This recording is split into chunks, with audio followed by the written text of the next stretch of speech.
খুব তৃষ্ণা পেয়েছে, কিন্তু আশেপাশে তো কোনো পুকুর বা নদী দেখতে পাচ্ছি না। জল কোথায় পাই? তৃষ্ণার্থ নাগিন একটু জলের জন্য ছটফট করতে থাকে। সে আশেপাশে অনেক পুকুর খোঁজে, কিন্তু কোথাও সে পুকুর দেখতে পায় না। জল তৃষ্ণায় গলাটা ফেটে যায় তো। আরে আরে, এটা তো একটা খেজুর গাছ। খেজুর গাছে রসের হাড়ি ঝুলছে। তবে আজ আমি খেজুর রস খেয়ে তৃষ্ণা মেটাবো। এরপর নাগিন সাপের রূপ ধারণ করে খেজুর গাছে উঠে পড়ে আর খেজুরের হাড়ি থেকে রস খেতে শুরু করে। নাগিন রস খেতেই তার মুখ থেকে বিষাক্ত লালা হাড়িতে পড়ে। অনেকটা রস খেয়েছি, আর খাবো না। ফিরে যাই। এরপর নাগিন বাকি রস রেখে চলে যায়।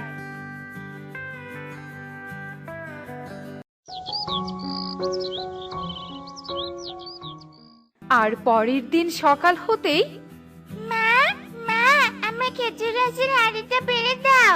নিশ্চয়ই হাঁড়ির রসে ভর্তি হয়েছে।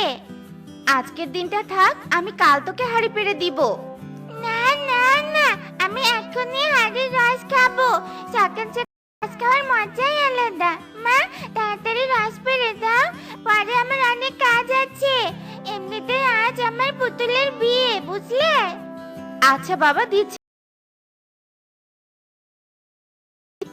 এরপর টুনি টুকির জন্য খেজুর গাছ থেকে রসের হাড়ি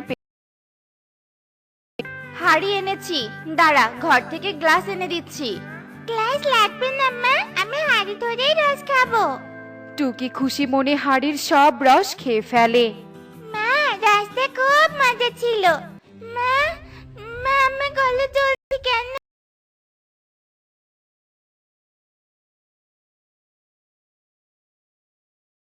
আহ! টুকি এসব বলতে বলতে মাটিতে লুটিয়ে পড়ে। টুকি, মা টুকি, কথা বল মা। মারে তাকা, আমার দিকে তাকা। আমার মেয়ের কি হয়ে গেল? কি হয়ে গেল আমার মেয়ের? এরপর টুনি বনের ডাক্তার কবিরাজ সকলকে নিয়ে আসে, কিন্তু কেউই টুকিকে সুস্থ করতে পারে না। টনি, তুই একবার ভৈরবী মায়ের কাছে যা। শুনেছি তিনি মানুষ পশু পাখি সকলের বিপদে সাহায্য করে। তুই টুকিকে নিয়ে সেখানেই যা। হ্যাঁ, আমি তাই যাব।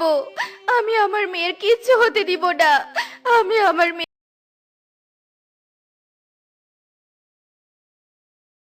না। এরপর টুনি টুকিকে একটা ঠেলা গাড়িতে করে ভৈরবী মায়ের গুহায় নিয়ে আসে। মা, ভৈরবী মা রক্ষা।